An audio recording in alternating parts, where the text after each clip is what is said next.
So first of all, yeah, welcome to this webinar. We are TechSoup Connect England. We used to be TechSoup Connect London, but given that we are mostly online nowadays and virtual, we thought we would extend our remit, geographical remit to uh, across England. There are chapters also who do very similar things who we work together with in Scotland, Ireland, and Wales as well, but we are focusing on England at the moment. So, what is TechSoup? TechSoup Connect is a global network of chapters hosted by volunteers. Just reiterating, we're all volunteers in this who offer free online and in-person events sometimes about tech for good. So basically, what that means is we have nonprofits, their staff, their supporters to build communities, share resources, and discover new opportunities for social impact. So that's basically just who we are. Before I go any further, if I could kindly request people to rename their Zoom name to what their like name is and their organization.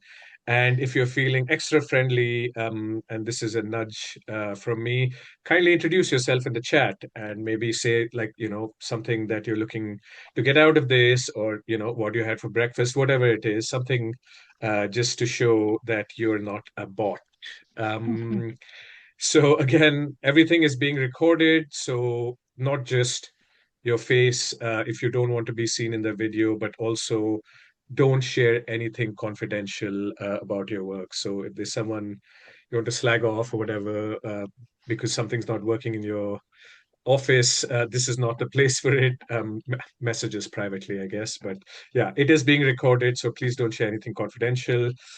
Also, very important, everything will be shared. So you don't need to ask us to stop a slide or whatever. Everything, the PowerPoint will be shared, the video will be shared, notes will be shared, everything will be shared, all documents, slides at the end of the presentation. Um, so just put whatever questions you have in the chat or in the Q&A, and then we will address them either as we go along or there will be a Q&A at the end. So this is a seminar about, can we go next slide, please, Simon? So this let's go back one slide. We'll quickly introduce ourselves and then, so since I have the mic at the moment, I'm Sid. I work as a civil servant in during the day on data. I used to work on emerging technologies, and I've been doing tech for good for a good while now. And I'll pass on to Kate. Hi everyone. I'm Kate. I'm from Superhighways. Some of you might know our work in London supporting small charities and community groups with digital data and tech. I'll pass over to Hannah. Hey, hi everyone. I'm Hannah Underwood. In my previous life, I was the CEO of a youth charity in the Northeast and got really obsessed with how we use data and tech to understand how we created impact. And I'm now the founder of a new venture called How Might We? Again, trying to use data and cross-sector collaboration to create positive social change. And yeah, well, pass back to Simon. Hi, I'm Simon Davey. I'm the fourth co-organizer of this group and also the speaker today. So I'll say a little bit more about myself in a minute. But basically, I'm an independent consultant who helps organizations work smarter, deliver more impact with digital that works, data that makes sense, and projects that deliver. Over to Sid. Yeah, if you can hit the next slide. Yeah, so this is our agenda. We've just kicked off now, and in the next sort of 2, 3 minutes, we will start on how to make your digital journey easier. This is going to go on for about an hour. We know it's lunch break, so absolutely feel free to have your lunch on or off camera, but definitely off mic, please. And there are interactive bits and so on. So there will be a little bit of like a break in kind of the presentations. Question and answers we will do at the end, but please feel free to put questions as we go along in the chat. and Kate, Hannah, and I will pick them up. And then if it's kind of organic to answer it at that point, we will feed them to Simon. If not, we will try and answer them, or we'll take a call on that. And then yeah, we have a wrap up kind of almost at 2 o'clock. And I think that's it. Simon, over to you, I believe. Brilliant. Thanks, Sid. And welcome, everyone. I'm just going to hide some of my videos, sorry, the Zoom videos. So we asked you for questions about what you'd like to get out of this, and two of the ones that came out today were we are undertaking digital transformation within our organisation at the moment, so it'd be useful to hear how others have or are doing so as well. I'll use a couple of examples of digital transformations I've been involved in the course of this talk, and we will also obviously feed in the Q&A and how bringing people along with you for the journey works within the framework. And I'll definitely be referring to that. So, making your digital journey easier and less painful, what you need to bring with you and where we need to go. So I'm Dr. Simon Davey, 25 years of working in the charity sector, both as an independent consultant and in-house management, most recently as a head of digital transformation for a grant-making foundation, helping organizations get the best from digital data and change. This is about making your digital journey easier and less painful wherever you are right now and wherever you're going. And I stress those last two things are really important. It doesn't really matter where you are. It does matter where you want to go, but we'll find a way of making it easier and less painful. So what if digital and IT could be simplified, genuinely make your working life easier and less stressed, and all without breaking the bank? And why does it matter? That's a lot to tackle in an hour, but we'll see what we can do. Well, no magic wands, but here's a proven path through the DOC framework to taming your technology and data, and a few other things besides, step by step, building block by building block, without driving you crazy. In order to do this, we're going to have to go on a journey. We're going to need a destination, a map, a plan with a guide, some equipment, and some momentum so we start walking in the right direction. Welcome to the Digital Operations and Change Framework, what it is, how it works, why it matters. I'm going to start by building some scaffolding and talk about the four quartets of an organization and the framework's four layers with blocks and elements. Think of it like a Lego set that gets more refined and complicated as you get deeper into it. And we're going to come back to this word complicated. And we'll definitely come back to the Lego. I'm going to reference a model called Cake, Rocket, Child as how we distinguish what's simple, what's complicated, and what's complex, and recognize that what is simple for some people can be very complicated for others. And finally, we'll talk about how the right elements put together in the right way to make the right model makes it all easier, less painful, and gives you a good result, and less likely to feel like you're slalom skiing down a black run, which is how most digital transformations start to feel at the beginning. So I'd like to start with a definition of what digital is. And there's a few of them out there, but this is the one I like and the one I've used for about 15 years. Digital is the application of information and technology to raise human performance, changing what people do in ways that enhance their ability to achieve their goals. More than a set of technologies, it is the abilities those technologies create. It isn't just IT. That's the clearest thing I want to say today. That's the definition of digital. This is the model of Cake, Rocket, and Child. Sid was alluding to his skills with popcorn making earlier on. I'm not the best baker in the world, but I can put a cake together if I need to. I'm not really sure I'd want to design a rocket. And despite being the proud uncle to 25 great nieces and nephews, bringing up a child has lots of uncertainty and definitely falls into the complex bracket. So we're going to start with an opening poll. And Kate, would you do the honours, please? Where are you right now with digital? Terrified avoidance, edgy exploration, safely understood, cautiously adopted, enthusiastically integrated, or awesomely impactful?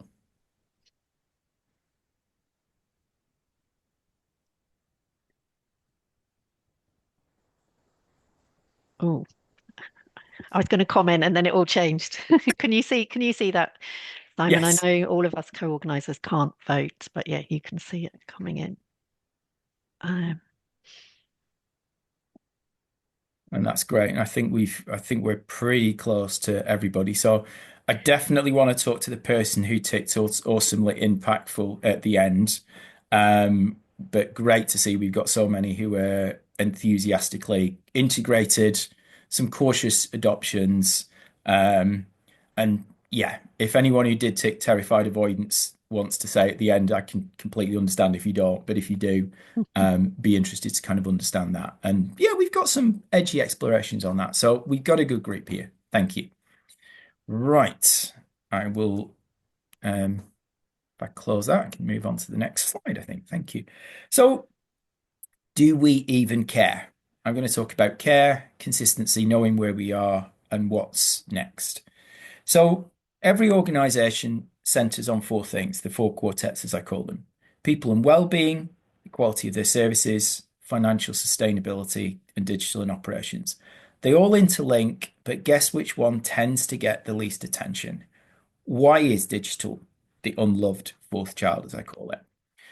For each of those quartets, and let's take financial sustainability as an example, we've got a pretty good idea of where we are. We got a pretty good idea of what we have and don't have. We got a fairly good idea through budget and projections and fundraising applications about where we're going. And we got a pretty good idea through the through the income and expenditure and management accounts about how we're doing. We don't always have that for digital. Is it because we don't understand it and it's too complicated? Is it because digital isn't cost effective and done well? I think it's wonderfully cost effective. Is it because it's just not important or people don't think it's important? Or do we not trust it? This might not apply to most of the people in this call, but it may well apply to some of your colleagues. And I'll come back to trustworthiness in a moment. So pop something in the chat. How does digital feel for you right here, right now? And I think Hannah or Kate or Sid are just going to feedback some of those responses as we go.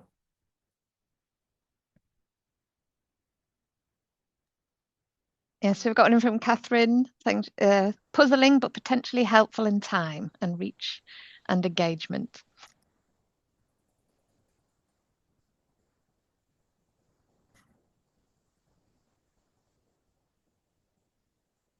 Thorough, excited, but a time drainer exploring change. Yeah, that's so true, isn't it? Absolutely. We've got an overwhelming from Tanya. And yeah, we want to ensure that we can maximize our use of it while keeping it accessible to both less digitally involved staff and clients. That's from Jack at the Law Centre Network. Brilliant. Okay, thank you very much, everyone. So over 25 years of doing this, a number of transformations and an awful lot of projects, I think the journey comes down to fear. The journey to pain-free and less complicated digital comes down to fear, foundations, and fit. We'll talk about this and how the framework can help because we want a safe, effective digital environment without threat. And we get there with clarity, method, and resolution. Clarity about where we honestly are, clarity about our issues and needs, clarity about where we want to go. Method in terms of strategy, structure, and tactics, and resolution in terms of appropriate resources, because I know getting investment for digital and IT is never trivial. Commitment, and I'll talk about why we have to keep doing the work, the importance of consistency and momentum, and support, and the right kind of support. Because that's what we want at the end, a safe, effective digital environment without threat.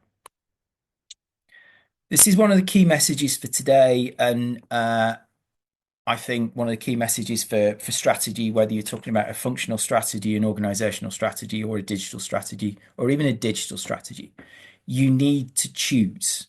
Making choices and making integrated choices in strategy helps you make every single decision after that. And I've been doing that for the past 15 to 20 years. And it massively helps when people come up with project ideas and you just say, that doesn't fit the strategy. It's not an appropriate pivot. We're not going to do that. Or it makes sense, but we'll have to build on how we do that.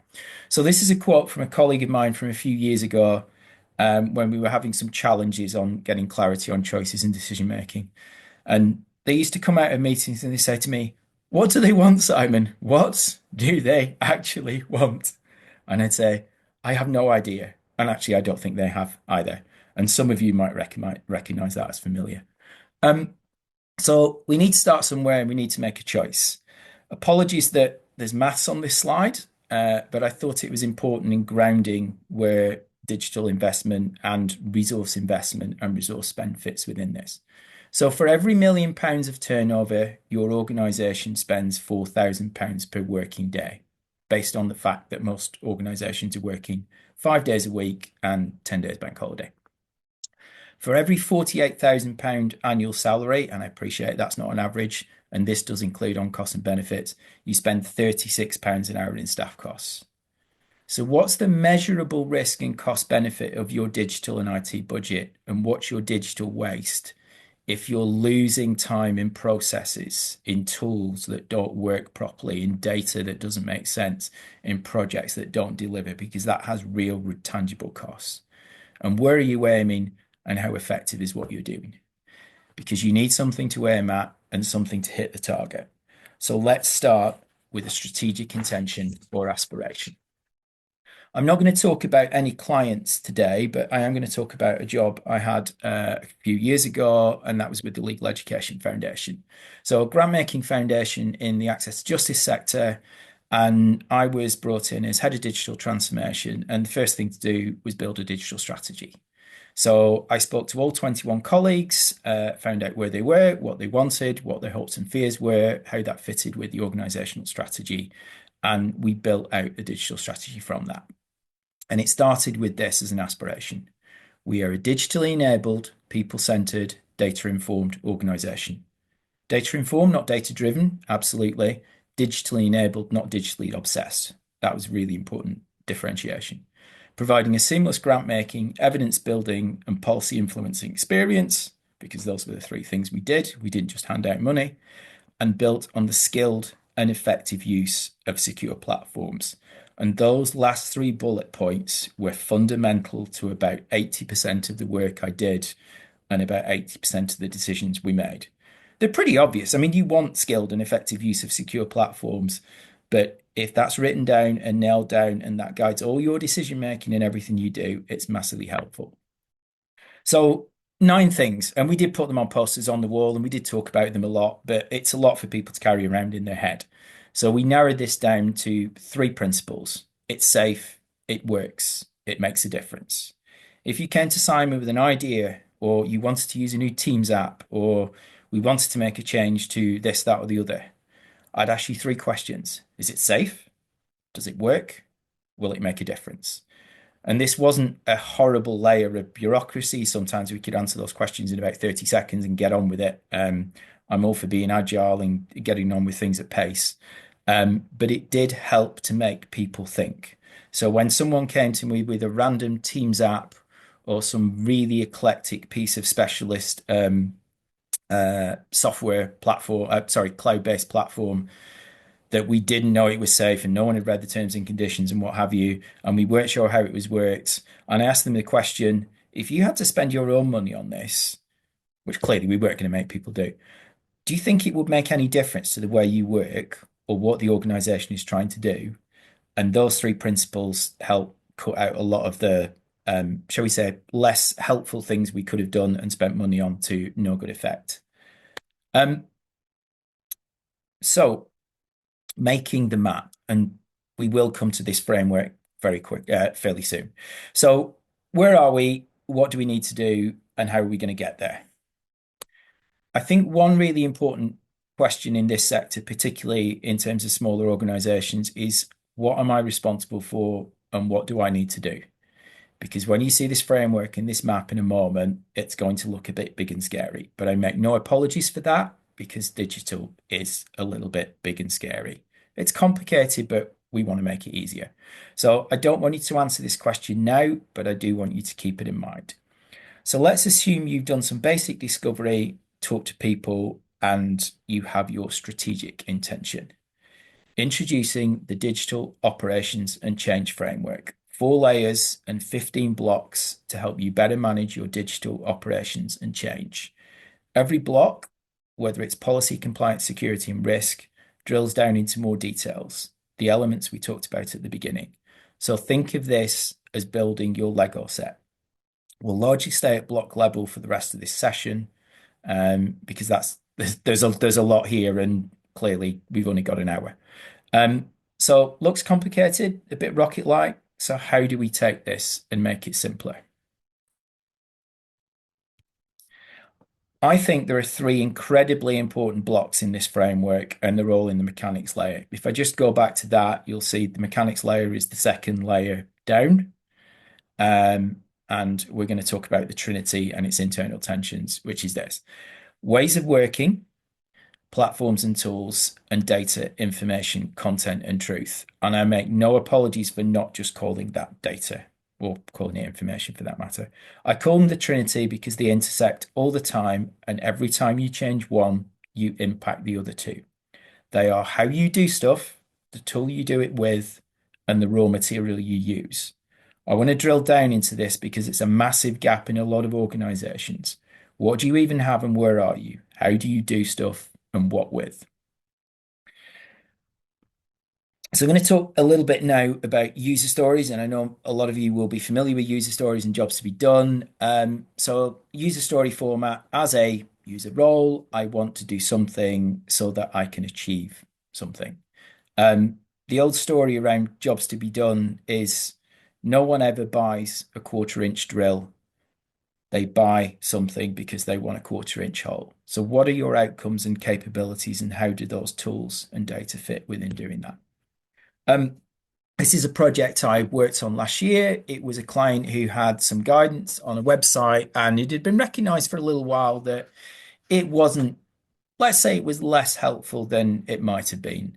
And instead of the clients reading all the guidance and getting the resources, getting the questions solved, they rang the help desk, which was fine because that's what the help desk was for. But it would be great if more people could self-serve the needs that they had. So we asked the question, is it the website? Well, sort of is. Do we rewrite the guidance? Well, we could do that. But what do people coming to this website looking at the guidance, what do they actually need to know? So we asked that question, we tried to map that out. And then we worked out where were they getting stuck. And then we had a long, hard think about what were we actually expecting them to do, because maybe they'd still get stuck and maybe they'd still ring the help desk, which was fine because that's what the help desk was for. But if we got clarity on what we were expecting them to do, we could find better ways of them self-serving. And where could we reduce or add friction? Because we didn't want them just to ring the help desk every time they got a little bit stuck. If they got a little bit stuck, we wanted to make it easier for them. And then if they got really stuck, absolutely ring the help desk. So was this then about structure and architecture? And it was. So having mapped out all the user journeys, all the decision points, all the communication touch points, worked out what we were happy and talked to some of the users and clients about what was an appropriate level of friction, having clarity about expectations and having a really clear journey. And actually it was a Miro board, but if I say, if you've ever looked at an entire wall covered in post-it notes, that's what it looked like at the end of this. We had a new architecture, we got a brilliant content rewriter to write it, and we had success. And there are now fewer calls going into the help desk because the guidance is fulfilling its remit. But actually, we've got more of the right calls going into the help desk because that's the important thing. Another example around kind of how user journeys, and I do sometimes get into a little bit of trouble for this, but I have a bit of an inherent need to put things in boxes and buckets. So when we were at the LEF, I mapped out everything we did into 15, what we then called 15 stages. And some people hated that. And there was a bit of back and forth around that. But essentially, all those stages and phases were elements in the grant making process and how we communicated and how we did the evidence building, the policy making, and what we would do to fulfill the grants. Within each of those phases, we created the jobs to be done, the intended outputs of those phases. Then we mapped out the steps in those user journeys Then we mapped out the assets in those user journeys, the stuff we needed. It might be a form, it might be reference to something on our website, it might be some additional training, it might be I don't know, new tools. And then we map the assumptions. So we ended up with a lot of maps at the end of this, but we had a lot of clarity on what worked, what didn't, where people were getting stuck, and what we needed to change in order to make that digital transformation work. And this was all jobs by all users. This is not a task for the faint-hearted, so I wouldn't suggest you try and map your entire organization today or tomorrow, but it is worthwhile taking it stage by stage. The other thing I do a lot of is information management work, and the eternal question, where did we put that file or who sent it? One of the things you'll see in the doc framework, which we'll go back to in a moment, is the question about platforms and tools and platforms and channels. In my opinion, a lot of organizations have too many platforms and channels. If you think about the number of apps you have on your phone and how many people can contact you by different methods, it's probably a lot. So who sent you that message by what? Was it in a Teams channel? Did it come through WhatsApp? Was it a text message? Was it an email? What was it? And I know we need a lot of those channels because we need to communicate with our clients. But the more you understand what platforms and channels you've got, what they're for, and how you're using them, the more you can start to streamline and rationalize. The question of where did we put it last, and the question about how many copies. I was talking to a colleague a few weeks ago, and they said, Simon, we realized we had 6 copies of the last board minutes in our SharePoint, but we don't know which is the most recent version because it's definitely not the one that was most recently saved. And if you're thinking that about a SharePoint system and a single source of truth, it starts going about kind of like, what are your information management protocols about how that works? It happens everywhere. It's not a criticism of anybody or any organization or any system, but it just makes you think about how you reduce some of these challenges and make them work. So the question is, what do you want to achieve? How do you want to achieve it? And what do you need to make it easier? I talked about how I love digital. I talked about how I love Lego. I've also got a great fondness for squirrels. That might be revealing a little bit too much personal information. But one of the other things we did in a client was we did a where does it live project, and we mapped out where things should go. So strategy. I think strategy is the fundamental of anything that you want to do in digital because you're making choices anyway. And strategy for me is the best strategy framework for me is a model called Playing to Win, developed by Roger Martin, who was a Canadian business school professor. And he talked about 5 integrated choices.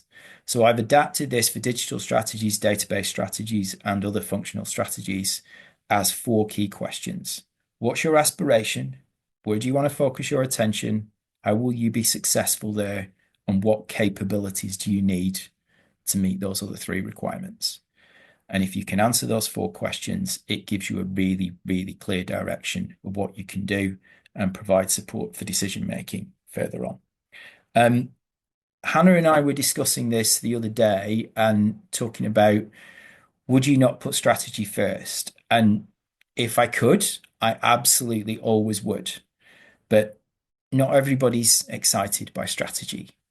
Not everybody wants to do the work on that. So I think actually, if you can do the quick wins about the way you work and the more you can get things organized, the tools and the way you can refine them and sorting out your data, that then gives you more clarity about the strategy that you need to put forward and might get people a bit more engaged in the strategy.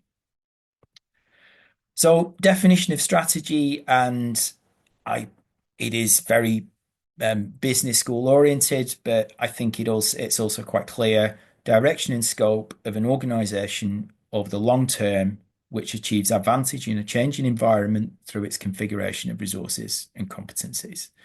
And again, I was talking to a colleague earlier today about the fact that some of his colleagues didn't have sufficient training on some of the systems that they were using. And I said, but what is it that we actually need them to do? What are the competencies? And I think the bottom line was no one had ever agreed those. So standard thing, we put in systems, we trained people on them more generally, but if we don't have the user stories and clarity about the competencies, we don't always get the best results. A bad digital strategy for me might be we will sweat our equipment to breakdown, minimize non-staff costs regardless, adopt a reactive approach to equipment and data, and tolerate most frustrations and manage tech as a low priority. No one on this call obviously would ever have a digital strategy like that. And I bet no organization would ever write a digital strategy like that. But it accounts for a good few organizations I've gone into in the last 25 years. Not deliberately, not maliciously, because no one is deliberately making those decisions, but those are the decisions and choices that have implicitly, not explicitly, implicitly been made. And that's why some of the organizations that are struggling with IT and digital and data and projects and change and transformation are struggling at the moment. So I've deliberately put the strategy behind the Trinity because as long as you've got that strategic intention, good general direction and destination, it's going to be easier to get buy-in by making tangible progress and quick wins and understanding the pain points by creating a strategy. Before we get to digital painkilling, Hannah, I can see 77, the number 77 on the chat, which I think is slightly scaring me, but I can't see the chat. So is there anything we'd like to bring in at this stage? No, I think there's just lots of people chiming in with the stuff that you're saying, Simon. Okay. We've got one Okay, question that's from good. Brian, but I'll leave it till later when we do the It's Q&A. resonating, is it? It's resonating, it's I landing, thought so it that's right. good. Okay, so I want to talk about digital painkilling. We talked about making this less painful. We talked about making this easier. So let's get control of that slalom ski run. We're still going down the hill, but the hill's leveling out a bit. We're not going so fast. The gates aren't coming up against us quite so much, and we're feeling a little bit more relaxed. How relaxed you feel when you're going down a ski run, I don't know, but anyway, let's see where we go. So what are your digital risks and fears? And let's pop those in the chat and Hannah can feedback. But right now, what are your digital risks and fears? Let's see what's coming up. I can say a few from your previous poll actually around fears, Simon. So I think that there was some people worrying about wasting resources on the wrong things, and also the sort of the scale of the options is quite daunting. And there's a few other fears related to worrying about maintaining accessibility for their services, even though some of the people they're supporting are digitally excluded. No, that's good. Thank you. And I mean, we'll definitely cover this. And when we go back to the framework again, and I will show it you. I realize I've just kind of flashed through the framework as we've gone. Wasting resources on the wrong thing, absolutely. And I guess the question for me around that is, if you don't know, where do you go for help? So you do. And whether that's finding volunteers, and we'll talk about Digital Candle towards the end, or fantastic organizations if you're in the catchment area, if I can call it that, Kate, like superhighways, or the wonderful kind of web resources that are out there. If I'll put this delicately, if you know who are the right people that you can trust that actually have the expertise and experience in the area. But absolutely understand how difficult that is and the support it needs. Scale of the options, yes, it is massively overwhelming. I often feel, if I can use the metaphor on the slide, that I'm being confronted by Lego stormtroopers when I'm trying to work out a way to go with digital. And accessibility is a real issue. And I was talking to a very small grant maker yesterday who, and if I can and again, I'm not going to name any clients, but uh, certainly need to streamline and make more seamless some of their digital services. But we're recognizing that actually people were still going to send application forms through the post because the kind of people that they were supporting and they were providing individual grants were digitally excluded. weren't going to be able to use online forms for whatever reason, and we needed to provide that level of accessibility. And it's something we did at the Legal Education Foundation as well, in terms of working that we couldn't just have one super whizzy, seamless digital system that was going to work for everybody, because we needed alternative routes for that. So, what hurts? What's treatable? What do you wish you could do? What's your biggest Sorry, frustration? Simon. Sorry, Ted. Yeah, we've got a bunch of other responses, and I'm just looking at the time, and I feel like we do have some time. We do. We do. Uh, we, I think we do. We have a little bit of just looking at the slides. Just to feedback to you about what people said that their risks and fears were. So there was overwhelm. There was lack of engagement from people we're trying to do good for. I think you just alluded to that about where, people needed paper rather than digital. One is cost of experts. Then there's board slash CEO enthusiasm slash over enthusiasm for AI. Too many platforms and no integration. Spending too much time and money and not delivering on the purpose. Yeah. Not enough funding to support IT strategies. Or Pauline responded to that by saying too few funders understanding digital. Yeah. Too few digital champions and digital trustees. Yeah. Too many tools. How do you assess all of them in the limited time that you have? Uh, so yeah, bad politics in digital. Um, I think that's popcorn making comment there. I'd like to see what conversation goes on with that bad politics in digital. And then people saying as well that digital is just one of many responsibilities in a varied role in a small charity. So people wearing many hats, having to wear many hats, I would say. And how that somehow construed as being also chief AI officers, just because you're doing digital, somehow that Mm. automatically means you're kind of head of AI. Yes. There's also stuff about tech bro dominance and corporate ownership. That's got quite a nice number of positive responses for that. And then open sourcing software. Um I think those are the ones. But I just wanted to feed that back to you, Simon, before you go forward, because I think that's the kind of general temperature of the room in terms of what people are feeling in terms of fears and risks. So, Sid, that's brilliant. Thank you. And I'll factor that into the kind of final two sections. brilliant. By the way, if anyone on the co-organizers group had 13 or 9 for the first mention of AI, because I said I deliberately wasn't going to talk about it today, that was when AI was first mentioned this afternoon.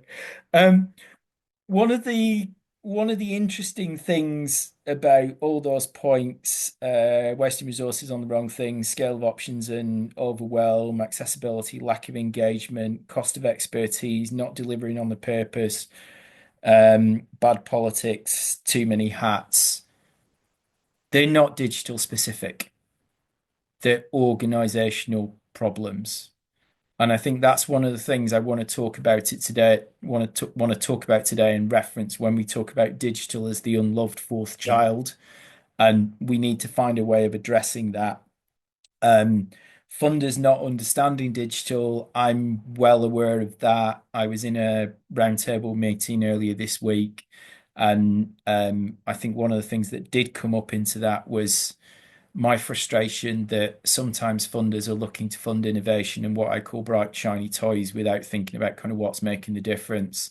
And we need to move to a more unrestricted funding system, more trust-based philanthropy, which is slightly going off topic for this presentation, but I absolutely recognize that. Um, we might mention AI in the Q&A, but I'm not going to say anything about it for the rest of the talk if I can help it. So we talked about your digital risks and fears. I'm going to talk about how the core enablers layer mitigates this. And I'm going to talk a little bit of neuroscience with the SCARF model of why we're afraid and how fear hinders this. And hopefully that starts to address some of the issues about overwhelm but might also start to address some of the concerns about lack of engagement with others.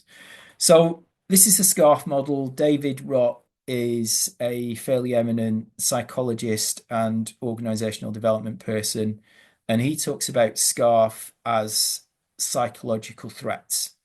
If anyone on the call, and I'm sure many of you on the call has done organizational change and digital transformation, you will recognize these. If you have a threat to status, the role and place in the pecking order, if you have a threat to certainty, the sense of who we are and what we know, a threat to autonomy, our ability to control our lives, whether at work or elsewhere, and what we do, a threat to relatedness and how we connect with others, or a threat to fairness, our sense of right is wrong. I've been doing this way for 20 years and I don't see why I should change. Your brain literally starts to shut down. And the neuroscience that sits behind the SCARF model says, if you provide sufficient threat to someone with what you propose, the brain actually reduces to 20 to 25% of its normal functioning. So if you've ever presented a brilliant idea that threatened status, certainty, autonomy, related, and fairness, and wondered why people are just ignoring it or just nodding along and not engaging, then that's one of the reasons. We might come to SCARF at a future point in a future session in TechSoup later this year, but I think it's a really good model for talking about why we might feel a bit afraid, why the people we work with might feel a bit afraid, and why digital gets neglected. The other thing that I think is particularly relevant in terms of digital, and those of us who go a long way back with IT in particular, is trustworthiness. Do we trust it? Does it? I'm not trying to anthropomorphize digital here, but does it actually deliver what it says it will? And let's face it, digital has been overpromised. That amazing new CRM system that we were going to put in that was going to solve all our problems, save massive amounts of time, but actually created additional workarounds. Is it competent? Does it do the tasks well? Does it enable us and give us the productivity? And is it reliable? Can we rely on it to fulfill its promises? And I think those three questions around honesty, competence, and reliability, whilst the trustworthy model, and this is based on work by Anara O'Neill, and we'll send that out in the resources pack afterwards, and it applies to human beings and groups. This is at the heart of why people don't trust digital systems, because it doesn't deliver on what's promised. Sometimes because it's been overpromised and we weren't sure what we wanted in the first place. So the third layer of the digital operations and change framework is about core enablers, resources. And Hannah, would you mind putting the framework link to the website into the chat, if that's okay, which provides more of the definitions for this, which you can have a look at later. But resources are absolutely about the people you've got, the money you've got, the expertise you've got, as separate from training skills and competencies, and most importantly, the capacity you've got. One of my frustrations around change projects and transformations is organizations recognize they need to do them, say they want to do them, and don't. And I deliberately use the word don't rather than can't make space for them. I realize making space is really, really difficult. We're all incredibly busy. But if you need to do a transformation and you commit to do a transformation, you need to get on with that transformation and make it work. The three supporting parts to that: training, skills, and competencies. Have we trained people how to use the systems? Do we know what skills and competencies they actually need? What are people's roles and how does that feed into the things that need to be done and the platforms they do it with and the data, information, and content they use? And finally, what support do you need, whether that's expertise putting your strategy together or technical expertise looking after your systems, or even someone to set up your laptop with you if we get down to that granular level. So desert island digital, let's assume we've gone down from the really, really chilly, really, really scary slalom ski run, and we're now on a beach with our surfboard, and it's warm and it's sandy. I don't know whether sandy is actually a good thing or not, but anyway, um, I want you to think about what you would least like to lose at work. You don't have to just pick one thing. Um, and I'm not going to ask you to pick 8 records. This is about digital. What would you least like to lose at work? They could be things, they could be skills, they could be capabilities, they could be persons. And you don't have to do this now, but the thing you would least like to lose, I want you to be able to try and tie that to a strategic intention. So, can you just pop within the chat what you would least like to lose? If you were on a desert island and you needed the basics of what you need to do your job, fulfill your mission, whatever, or just have a happy, productive, professional life, what would you least like to lose? I'll just give you a couple of minutes for that.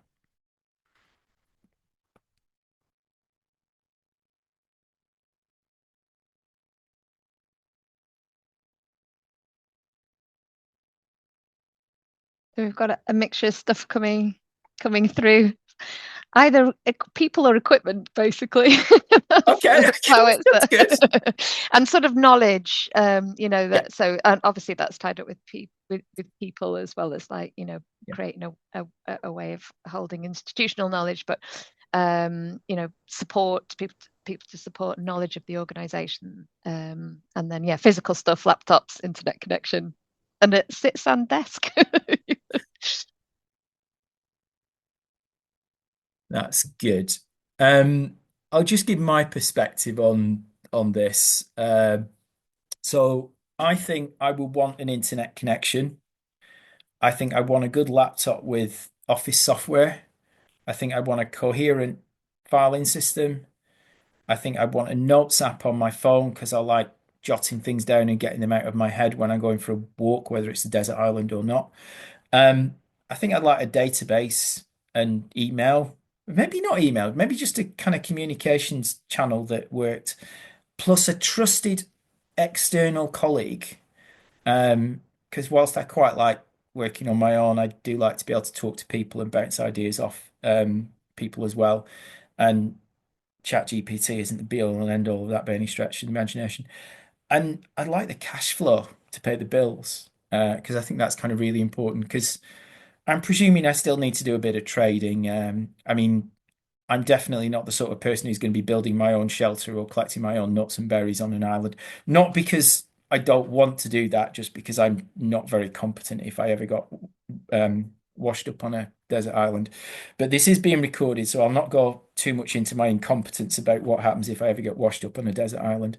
I suppose the other thing is I'd talk about a kind of notepad pen, and a supply of coffee is kind of optional extras with that. So I think if I got that and I've got something to do, then that's the basics of my digital systems. Um, so baby steps and progress. We talked about easier and less painful. We've talked about some of our risks and fears. We talked about how we might mitigate some of those, and we've talked about how some of them are not technology and digital perspective specific.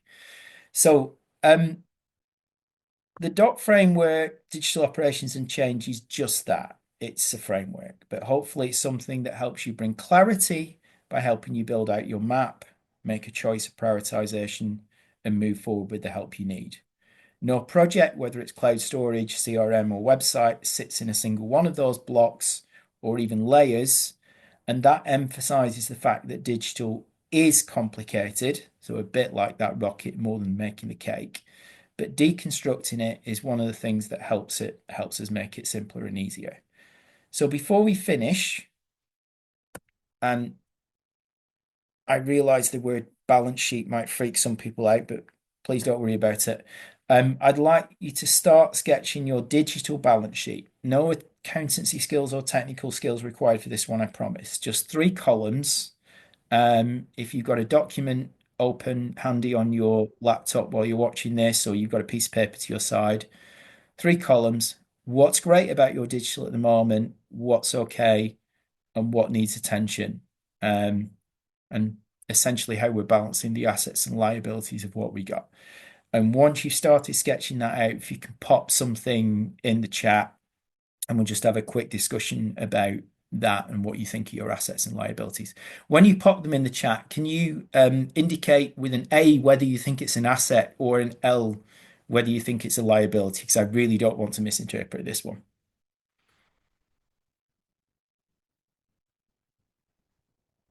And hopefully with a tool like this, because I've used this in organizations before, I think it's helpful. It's a helpful thing to go away and look at with colleagues afterwards, because someone might say, well, this is really brilliant and you don't think it is, and vice versa. It's a helpful way of kind of thinking about where you are without drilling down into the fine detail of 57 reasons why our website doesn't fulfill our current needs. There may not be any. Your website might be brilliant. I'm not gonna comment further on that. Many websites are brilliant.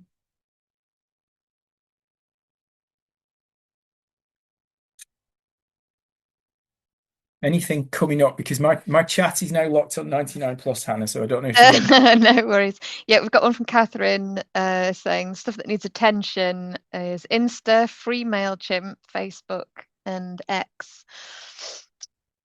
Yeah, that sounds, yeah. Okay, I get that. No, I'm with you on that one, Catherine.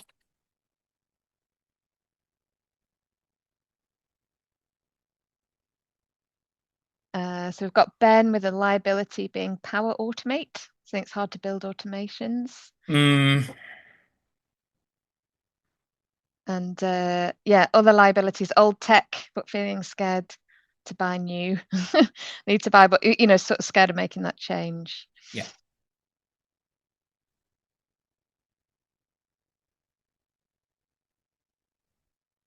And I deliberately won't talk about politics because A, I don't think it's appropriate, and B, it does date the recording.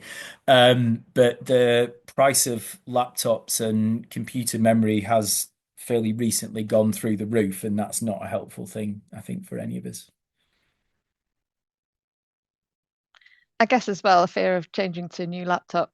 Certain because I got a new one for Christmas, and then I was like, oh God, there's so much stuff that's just on my desktop, that's in the downloads, that on the hard drive I just become over a line on, that's because I haven't got my information, management set up effectively. Yeah, and actually, I mean, it's probably now about 9 months since I last set up a laptop, but I swear it takes me longer to set up a laptop now than it did about 10 years ago. And that's something, well, I mean, for those of us on Microsoft systems anyway, I think that's something to do with the way the Microsoft systems operate. And I am old enough because I mean, I'm old enough to remember Windows 3.1. I'm not sure whether anyone on the call is old enough to remember Windows 3.1.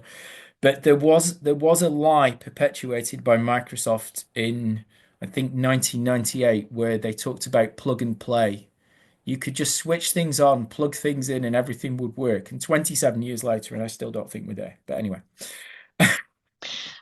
anything else on the We've digital got a poetry, few more Hannah? coming through. So it's about sort of Lindsay's talking about a lack of integration between like the CRM, the website, the finance systems. Get more stuff around wanting to save time with AI and automations. Yeah, quite a lot of stuff around integrations, digital accounting for small organizations.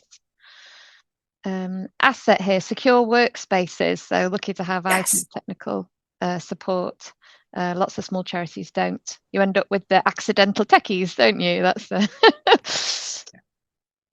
and a few people harking back to different versions of Windows. Yes, sorry, I've started something there, haven't I?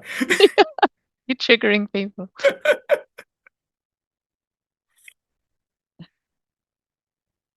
I got a lot of friends who are kind of absolutely wedded into the Apple ecosystem and Mac. So just the sense that then when they then go and work for clients and get asked to work across kind of Office 365, kind of very triggering for them as well. But yeah, Microsoft does do some good things, and I'll leave it at that. Okay, so one of the other things I think to come out of today is we mustn't overthink this. So I can't remember where I borrowed this from, but I remember walking into Waterstones after Christmas and meandering through the personal development section and seeing some tables about how to make better decisions and how to get on with your life and all those kinds of things. And it made me think we do spend a lot of time worrying about digital, and for good reason. And we do spend a lot of time overthinking digital, and sometimes for not quite so good reason. So what I'd like you to take away from today, and clearly this is not necessarily going to be a 555 model, have a few minutes to think about what's needed and log it, because I'm a great fan of having a list of things that you need to do. Because trust me, once you've got it out of your head and it's written down, your head will feel a lot better about it. 5 seconds to decide you're going to do it. I mean, you want to spend more than 5 seconds if you're going to invest 6 figures in a CRM development. But for some of the things that you're going to talk about, just decide. I was going to say I was going to nearly use an American sportswear firm's phrase there, but I won't do it. Just decide, and then get on with it, because I think that's one of the important things about kind of how we create the resources and make that happen. So, how do we make it easier and less painful? We do it block by block, step by step, and with momentum. I don't think it's going to be a surprise to anyone, but we have to get off the couch and do the exercise. We have to do the work, and we have to do that regularly with momentum. I used to get really paranoid about the perceived poor sustainability of some of my work, because I've been doing this long enough now that sometimes the same individual in the same client was inviting me back every 5 to 7 years to reset things. And I didn't know whether that was just rubbish because I'd put the wrong things in place, or what happened. But it seems to be that interest, people invest a lot in projects, do these things in bursts, and then sort of like the interest tails off, and uh, nobody actually does the hygiene stuff that we need to do with digital. No one looks after the data and does the data cleaning. No one recognizes that, quite frankly, when your laptop's 5 years old, and not all laptops, but when it's 5 years old, you probably do need a new one if you want to be productive. And I think there is a real question about the cycle of organizations just doing big bursts, whether that's digital transformations or massive investments in key systems, and then failing to keep up with the day-to-day stuff, which is a bit like never checking your bank account and then panicking when you can't make staff payroll, which hopefully doesn't happen to anyone. So this is the framework: digital operations and change, 4 layers, 15 blocks, and lots of elements of detail within each of those blocks. A tool to carry on your digital journey, and one you can use as a RAG assessment tool for your SMT or board. And the link Hannah put into the framework page on my website has a downloadable Excel spreadsheet where, and it's not pretty because I don't design pretty documents. Um, sorry, I'm just not very good at that. But what it is a spreadsheet you can fill out, and for each of those 15 blocks, you can say where you are, what you think you need to do next, and you can rate it as it's going pretty well, it's green, or we've definitely got some work to do, it's amber, or red, we need to make this as a priority. The first version might look a bit red or angry. That's fine. That's just where you are. You know where you are. It's better off having that on a piece of paper. And I'm not saying you need to share it with everyone right now. Definitely don't need to share it in this call. But if it's out of your head, and we are talking about digital, so maybe it's in a digital document somewhere securely in the cloud and not on your desktop. Um, I think that's the first step to making this easier and less painful. Um, and I want you to make a commitment. So we've talked about this now, I think, for the last 52 minutes, talked about the framework, talked about the blocks. I want, within one of those blocks, for you to commit to a next action in the chat and to do this by the end of the week. And I realize that's 27 hours away. So it's not going to be a big one, but commit to a next action, pop something in the chat if you're happy to pop it in the chat, and just start to make progress on this. And if you do download the framework map, the Excel spreadsheet, start colouring things in terms of where do you think you are. Do you want to flip back to the slide before, yes, Simon? sorry, that So would we be can... helpful. Yes. Cool. Thank you, Kate. And if you're going to do this by tomorrow afternoon, because I appreciate that everybody's diary gets booked up well in advance, it might be that overdue conversation with your technical support partner who doesn't feel that supportive anymore, or at least booking it. It might be an internal chat about skill sharing to address that annoying workaround. It might be talking to whoever looks after your database and saying, can we do something about that drop down because it's really, really annoying? They don't have to be big things, but it's a start.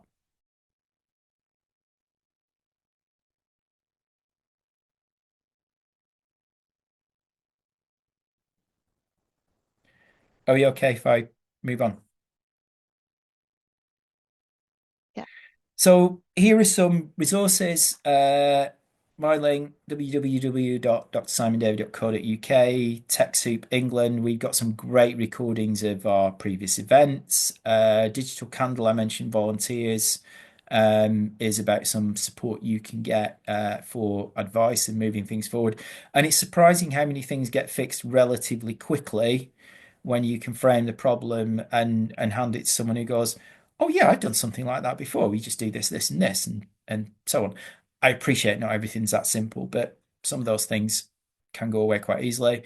CAST have a huge number of great resources, and if you wanted to understand a little bit more about Cake Rocket Child, then NPC have something on their website about that. So we'll close with the poll, and the options are as they were at the beginning, but the question is slightly different. Where do you think you'll be in 12 months with digital? And whilst you're filling in that poll, thank you for joining us on this particular journey, and I wish you every success on your own. Launched. Excellent. Multitasking my action and Yes. finding and launching the poll. Oh, good. And yeah, I'm seeing. Now I don't know whether the awesomely impactful person has left or has changed their mind after the.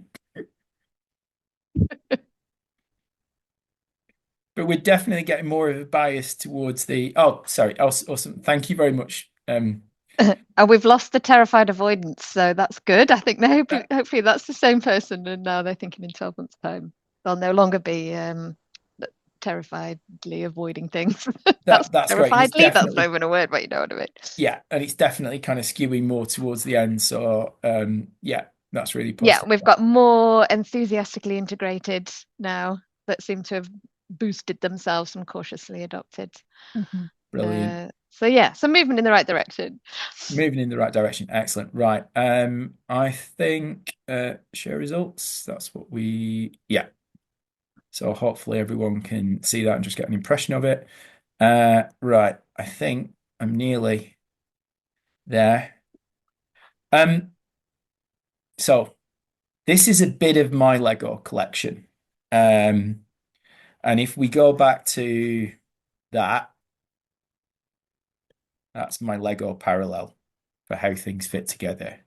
So Notre Dame is a project, and there's all the different elements that put it together. I did say I quite like Lego. And just going back to those three principles, you build something, you build it out, you get it to a good state, you keep building it, and if it works, it's safe and it makes a difference, then I think you're in a good space. Thank you very much, and keep on going. Over to you, Hannah. Awesome. Thank you so much, Simon. I can see little applause emojis floating up the screen. That's great. So I pulled a few questions up that were like going on throughout. Oops, sorry, I've opened the wrong folder. There we go. So actually, the first person to mention AI was Brian. Right, okay. So, Thanks, Brian.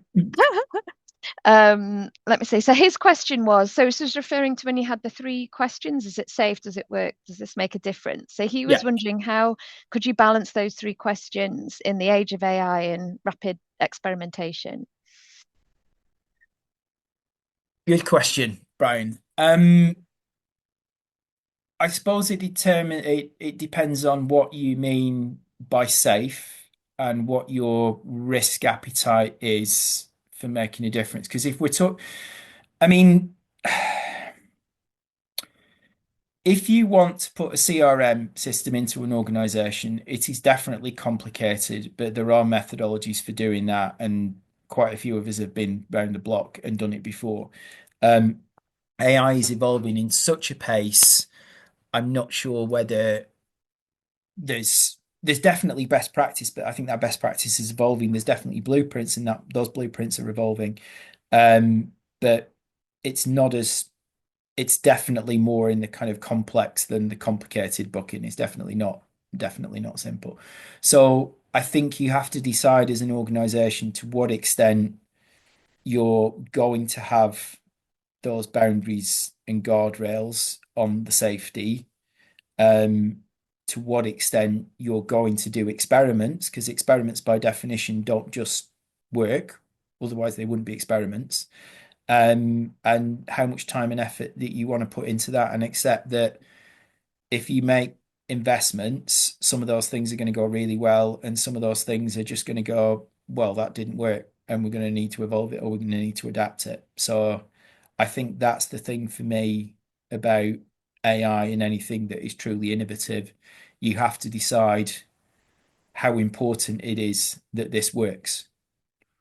So I would say, from doing quite a bit of work with the legal and advice sector, I wouldn't want my case data going into an AI system that wasn't completely boundaried, and I knew it wasn't going to be used for training models or escape anywhere out into the ether. Um, Obviously, if you're not using personal data, that's less of an issue. But AI is about experimentation and learning, and that recognizes that it will never be 100% safe, and it definitely can't be guaranteed to work or make a difference, and that's fine. Does that answer the question, Brian? Yeah, I think it does, Simon. I think it's really, we could spend an entire hour on this. Yeah, yeah, we probably could. Yes. Sorry, right. I've now got people's faces up. Yeah. It does. I think it's the question of kind of like almost return on investment, because I think there is this. Yeah. And I've just come off the cast call where we discussed some of this at length within like digital leads. It's kind of, how do you engage people and have the initial investment without having an immediate return on investment, knowing that that return on investment is many years down the line potentially, or that actually return on investment is actually just getting people stuck into it. And in this kind of age of where we're also trying to upskill people with AI and digital skills, that for me is good return on investment. But that is very debatable in different environments. It is, and I guess it's a question about, and I said I talk, and I'm talking more and more now about digital as the unloved fourth child. It's just like, well, we haven't got much money, we don't really care about it, but we have to, because it underpins everything else. It underpins financial sustainability, it underpins staff well-being, it underpins what we do around service quality. And I mean, I've done enough reviews of CRM systems, and none of them ever paid off on day one. People spend a huge amount of money designing and building these systems, and sometimes it takes 6 months to 3 years to pay off. But you'll never see that in a board paper when they sign it off. It's just like, yeah, we'll do this. This is how it will go, and it's all really straightforward, and it will pay back from day one, and everyone will save huge amounts of time and money, and it will be fantastic. That's not the real world. Uh, it takes time to do it. And I guess the question is, how much money do you have to be able to say, we'll take a punt on this? We'll take a punt on this because we need to, and we will get the benefits later. But we need to recognize that that later might be 3 to 5 years down the track. And that's a really, really difficult one for I think SMT and the board. But Digital has been overpromised for, well, at least the last 25 years I've been in it. I think it's brilliant. I think it makes a difference. We can't live without it, and we shouldn't. But yeah, we have to recognize that we have to invest, and that payoff doesn't happen overnight. It'd be good if funders recognise that too, right? Yes, and I have tried, and I am trying, as many other people are doing. And yeah, I think some of them are more and more. But yeah, I mean, I just like everyone to have a computer that worked, a decent internet connection, a database that made sense and enabled them to manage their data and deliver their services, and a website that helped them to communicate as the basics. And I think if we had that as a sector, the world would be immeasurably better. But we're still not there, and I think that's one of the things that funders need to be concentrating their attention on, as much as investing in AI opportunities and other things. Simon, we had this wasn't specifically a question, but it was a comment that Nikki had made earlier that I thought sort of formed a question. And she was worrying about keeping up with these constantly changing goalposts in a field where so much stuff's outside of your control, like changing algorithms, legislation changes, tech developments. And there was comments earlier around, worries and fears about the tech bro dominance and, pushing people towards open source or more security first platforms. But and I guess it's linked to the overwhelm bit that people had been talking about earlier too. Yeah, and just going back and Pauline, I'll answer your question in a second by the chat. I think that it's one of I mean, this framework's evolved over the last kind of 6 or 7 years, because I felt I needed something, because every time I went into an organization, it felt overwhelming as a consultant, or it felt overwhelming as an employee or a trustee. It just all felt really scary, and the ability to put things into boxes and to concentrate and provide that focus. There was something I was reading this morning about your flashlight of attention can only focus on one thing at a time. And I think that's kind of really, really important.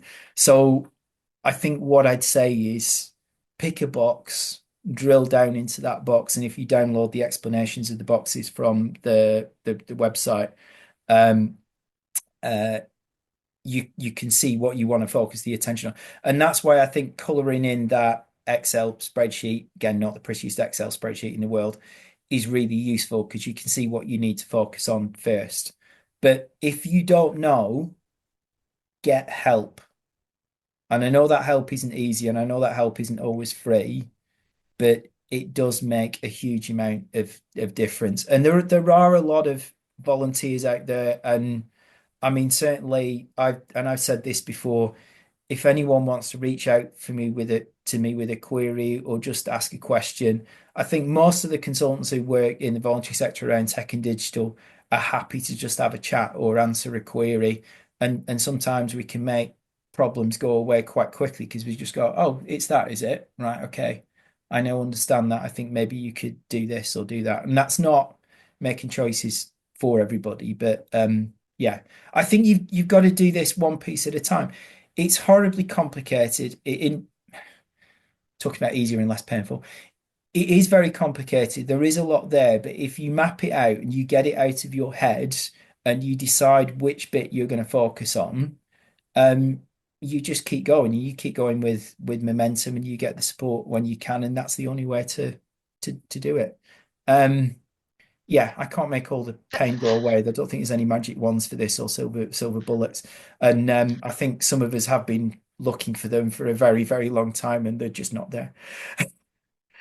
So Thanks, Simon. I thought we might, before we we'd like to do some community shout outs and things before everyone drops off the call, and we might have some time to come back to questions yeah, sure. afterwards. But I also thought it's worth mentioning that we're thinking about doing a future event on AI, and it's possible for us to do future events that, taking a deeper dive into some of these different segments. So if people are able to fill out the feedback form, for example, then that can help us to tailor the the next sessions. So shall I move? Is it Kate? Are you doing this section? We're looking at the community shout out bit. Yeah, I just shared my screen. I put the link to the form a little bit earlier. Might be lost if somebody else couldn't repaste that into chat. So it's just very short. It just gives us an idea of what you got out of today, plus an opportunity to give us some ideas for future sessions. Between us as co-organisers, we've kind of committed to doing another one on Thursday, the 30th of April, but we haven't got a topic. We thought that there's lots that we've looked at today with Simon, so we're really keen over this next year to do related follow-up sessions. So have a think.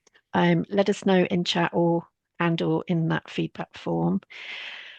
We've mentioned already that we'll be following up with the recording and slides from today, so watch out for those coming into your inbox in the next couple of days. It might be Monday. We might need a bit of a weekend to get that together.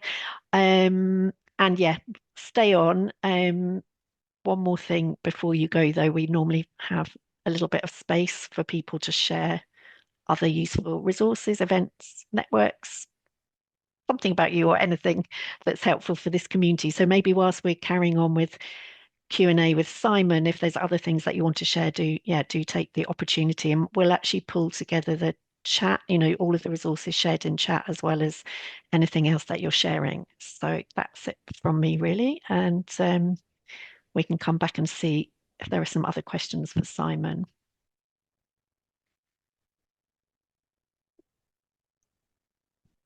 Simon, I think Pauline was after your definition of digital again. I don't Yeah, I just it popped is it a in the good chat. one. I like because it includes like the human element to it as well, doesn't it?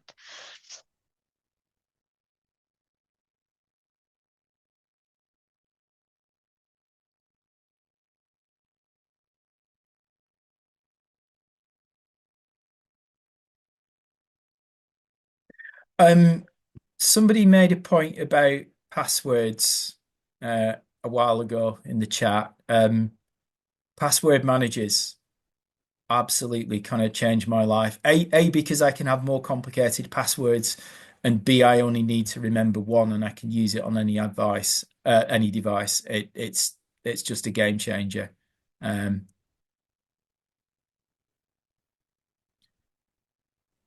Sorry, I'm just reading the I think yeah. Oh, and I've seen the Swain's agreeing definition with that one. Yeah. Have you any recommendations for password managers? I'm terrified of all of those sort of things, like cloud-based things, or yeah.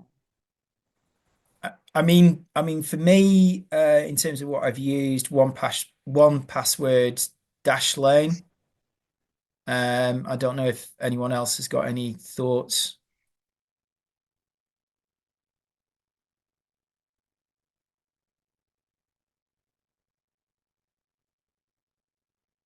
I'm just Brian was saying Google Password Manager is free. Yeah, I use that one. And Jack's talked about Bitwarden. Yeah. There's an article on National Cybersecurity Centre. I'm sure I'm just going to Google and find that one that just talks about it in general.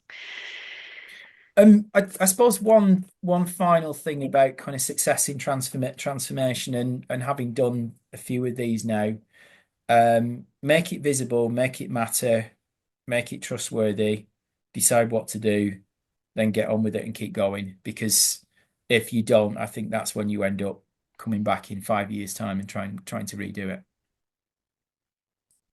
I didn't make the slides for today, but yeah. I think the other thing in relation to the framework, because what you won't see within those 15 blocks is anything that says website or database. When you drill down into those blocks and you start looking at specifics, it's important that you can focus on that block and the specifics, but you'll realize that almost every one of those blocks interacts with that thing.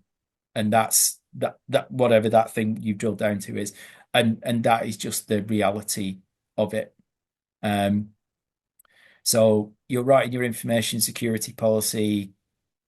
You might need to think about what your password manager is going going to be, you might have implications for how people are working in the ways of working, and you might have implications for what tools you're using. So all those things linked together. Definitely a bit complicated, but hopefully it's. And I think we've just come to a natural conclusion, Simon, in our questions, unless there's anyone got anything else that's burning? Is anyone's hair on fire? Yes.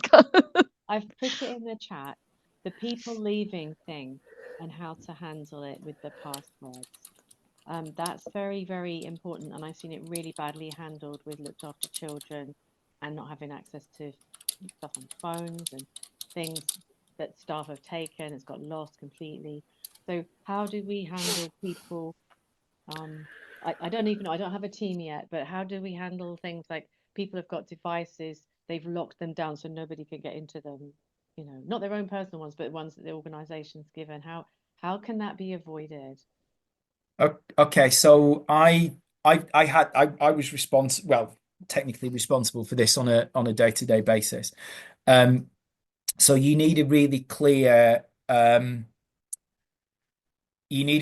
starter and leaver policy, how you're going to operate. You need to put those responsibilities ideally into people's contract terms of working expectations, and you need a clear map of what people have got, I think, as the three headline pieces of that. But again, one of the scary things, and it's nobody's fault, but there aren't necessarily straightforward starter and lever policies, and those details don't get communicated.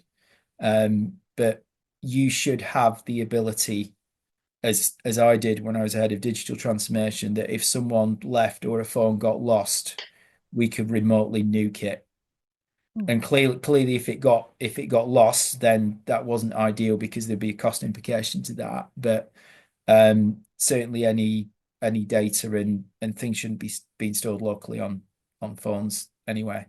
There was a way of managing that. And thank you about the comment about browser-based password managers, because I do agree with that about kind of shared devices, and it's a bit of an issue. I've got one question here, Simon, and Go for it, Marcus. Good to see you. It's good to see you too. 25 years in the making, and it would be Yes. work. Yeah, but it's all about AI. I know you said you're not going to talk much about it, but the impact on how it's affecting how it's actually affecting the voluntary sector and all the sectors itself, because even every job you look at now, they're asking about AI skills, and it's in some cases they're using it to replace support workers. Instead of hiring support workers, they're using AI to analyze people and their data to come up with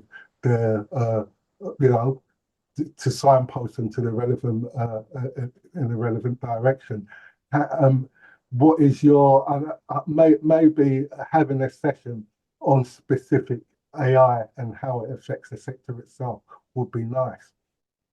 Sorry, Marcus, can you say that last bit again for me, please? I said having a session on how AI affects the voluntary sector would be nice. Yeah, I mean, for me, if I was going to set it anywhere within the framework, it will go in platforms and tools. But I think it's impacted by every single one of those 15 blocks. And it is a bit of an existential thing.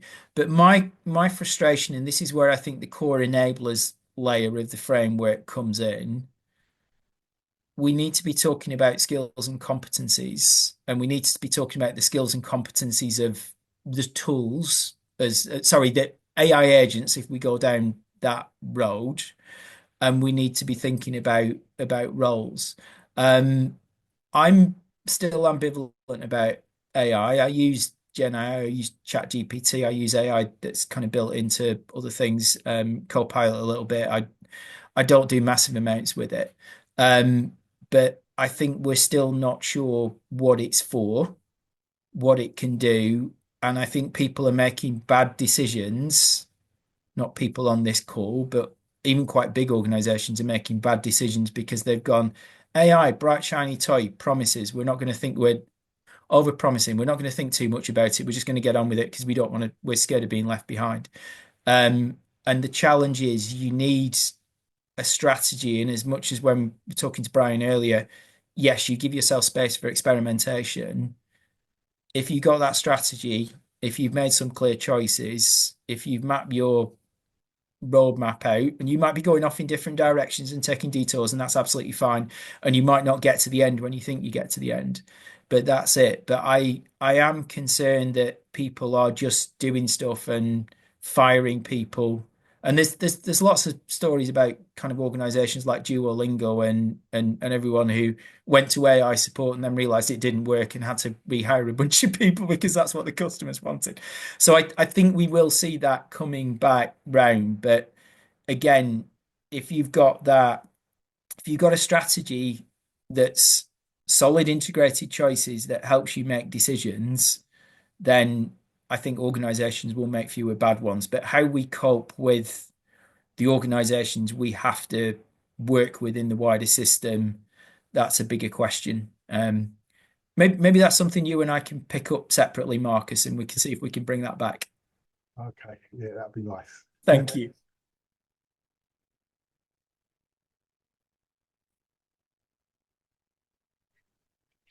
Well, we've got 1 more minute.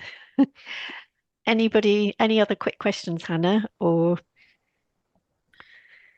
No, Sorry, sorry, Marcus, I please. was just going to say we haven't talked much about cyber security either. No, and I think the challenge is if I drilled down into everyone, we would have been here until kind of next. It drilled down into everyone in the block, we'd have been here till next Tuesday.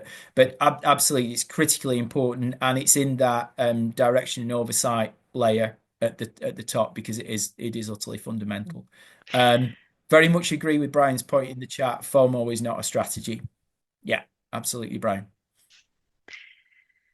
so keep coming with ideas for future sessions. So Marcus, I take it that could be something again we could discuss further. So either flag in the survey or just drop into chat. And I think we can probably call it a day. Thanks everybody for coming along and for all your questions, really participating and engaging. And a big thanks to our fellow co-organizer Simon for running the session. And yeah, look out for the resources. Yeah, we'll have a look at what people are suggesting and be in touch about that future session in April after Easter. Thanks everyone. Great to see you here. Thank you.